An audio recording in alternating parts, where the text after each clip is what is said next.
we're going to go and talk to the New Zealand Initiative, a very, very, very good think tank, who mostly are published in Australia, I sometimes think. And I always read all of their more seminal pieces in The Australian. And Dr James Kierstead is one of those. And he joins us now as a result of writing, I thought, one of the most insightful articles on China and China's relationship with the West that I have read for a very, very long time. And it was published earlier this week. And he joins us now. James, welcome to the show. Lovely to have you on. Hi, Michael. Thanks for having me.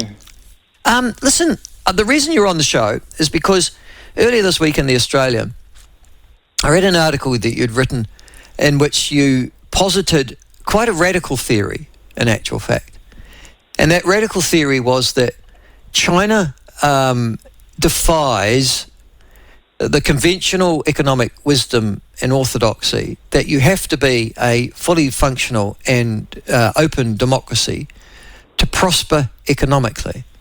And you pointed out in your article from memory that they were now on a per capita basis or whatever, there was a particular phrase you used, I'm sure you'll remind me of it in a second, the most significant economic power on the planet, that they had gone past the United States of America on this particular, and you'll tell me in a minute, on this particular criteria. They weren't slacking off at all, and that they were likely to have greater and greater and greater influence upon the personal affairs, political, and also, I guess, personal, of New Zealanders and of the Western world. I've got that right, haven't I? Yeah, more or less. I mean, that's the big challenge of places like China and Dubai or the United Arab Emirates, that we used to think, well, you have to be liberal, you have to be open, you have to be democratic to achieve modernity, to achieve rapid growth. But these autocratic regimes are actually throwing up a real challenge to that. And I think my article was really about how 10 years ago or so, a lot of people in the West thought, well, if we continue to engage with these places, they'll continue to open up as they become richer. But that very much hasn't happened with the UAE. It very much hasn't happened with China either. In fact, things have kind of gone into reverse, right? Because there was a time when Hu Jintao was the Chinese premier that it looked like they were settling into a kind of stable oligarchy where leadership was going to rotate among people at the top of the Chinese Communist Party. And now with Xi Jinping, I mean, when Xi Jinping became the supreme leader in 2012, he followed that with a vast anti-corruption purge, so-called anti-corruption purge, I should say, because he prosecuted something like, or his regime prosecuted something like 2 million officials. And not all of them were corrupt in the ordinary sense, right? He used that to sort of get at his enemies. And he continues to do so. And so what we have now is this very interesting but kind of scary specter of a very powerful state, a very rich state, but a state which is, for the time being, resolutely non-democratic and even anti-democratic and anti-liberal. James, we've got a poor line with you. I'm going to get Josh to ring you back and put you on a better line and get a better call because what you're saying is important. I don't want to miss a word. So we'll just get James back. You look after him, please, for me, Josh. And we'll get James back on this. I'd forgotten about that. That was the other part that James was making clear in the Australian article this week, is that we had assumed in the West that by trading with China, and as James also noted with Dubai and the United Arab Emirates, that we would be bringing them into the fold, that sort of by osmosis, they would become better countries as a result of their contact, enduring contact with the West. And obviously, in the last 20 years, New Zealand has traded with China, believing that. In fact, when Helen Clark, I think, signed the free trade agreement with China, one of the points she made, and this goes back to, I think it was 1999, 2000. All right. We'll just see if we've got James back. That was one of the points she made in terms of trading with China, that they were likely to become a more open economy as a result.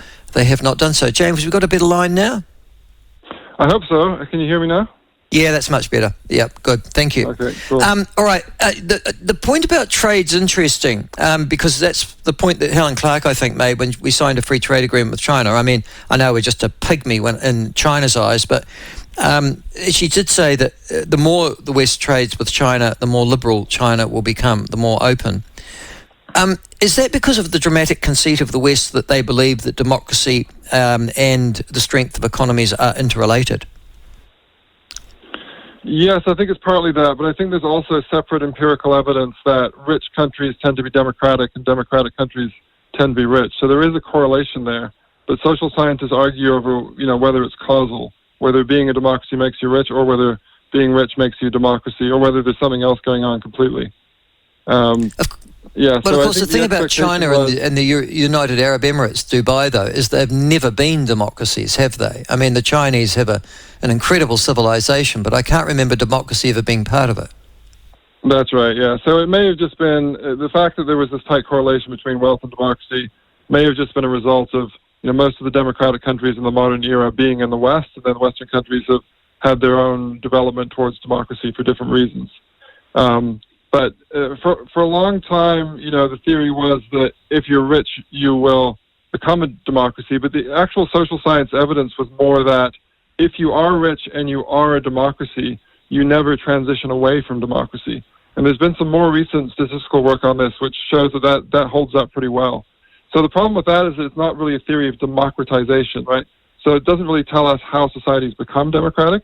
It just tells us that if you're in a New Zealand situation, then you're probably in a quite a good one in terms of democracy, that you're rich and you're democratic. And so it'd be interesting to see, for example, with the United States, with Trump and other threats to democracy in the States, whether that kind of holds true there as well. Because, with all these things in the social sciences, you can say, we've never yet had a case where a very rich democracy stops being a democracy, but that may be falsified. It may be disproven in the future.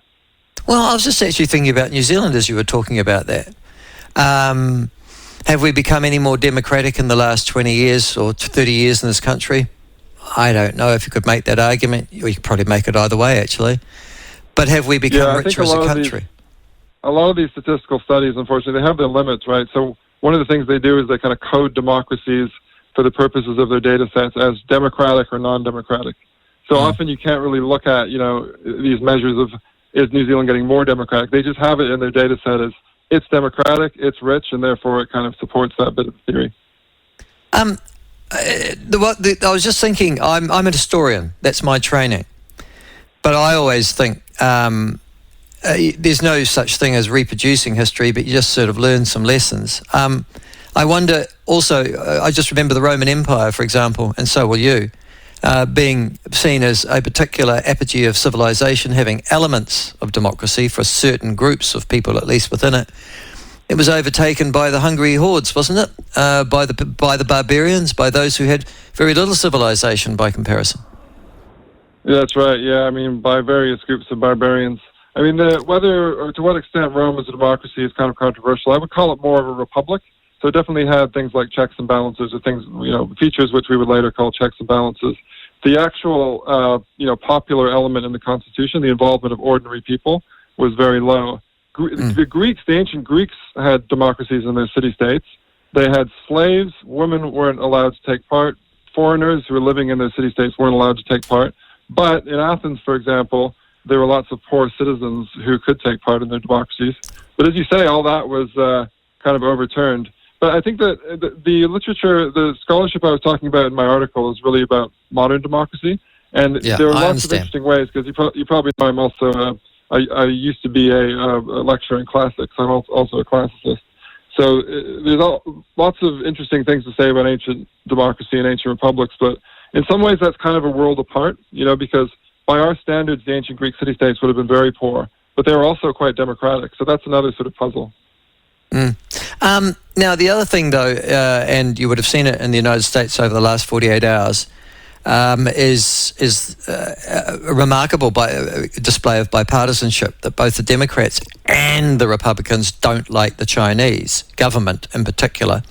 And they have passed this bill that may ban TikTok nationwide throughout the United States if there isn't the divestment of ownership.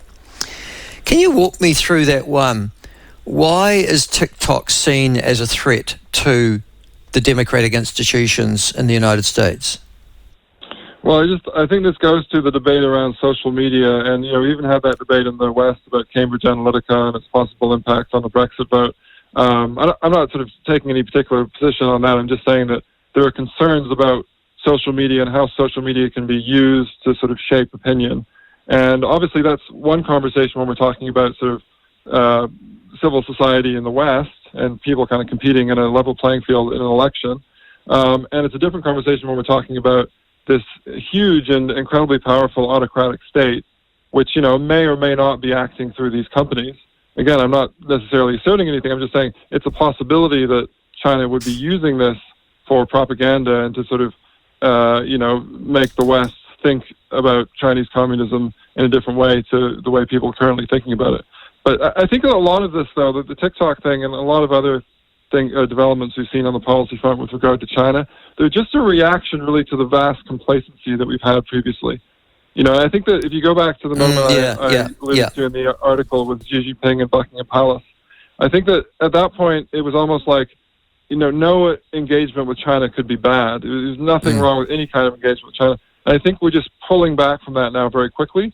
And I was trying to suggest in the article that we really need to take a middle way, right? We shouldn't just sort of do everything with China, engage with China in every way possible, but we also shouldn't completely disengage. So this is the important thing is to find the sweet spot where we can trade with them, but we also make sure that our security interests aren't affected. The other thing is morals.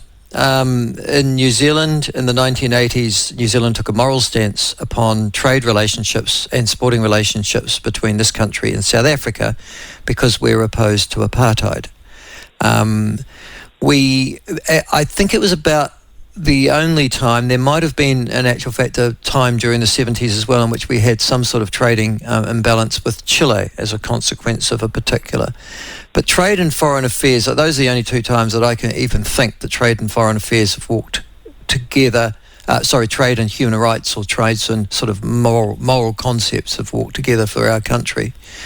Do we need to accept, in the West in general, but in New Zealand in particular, that if we trade with China, their, if you like, association with human rights, civil rights, is just not going to reach our standard?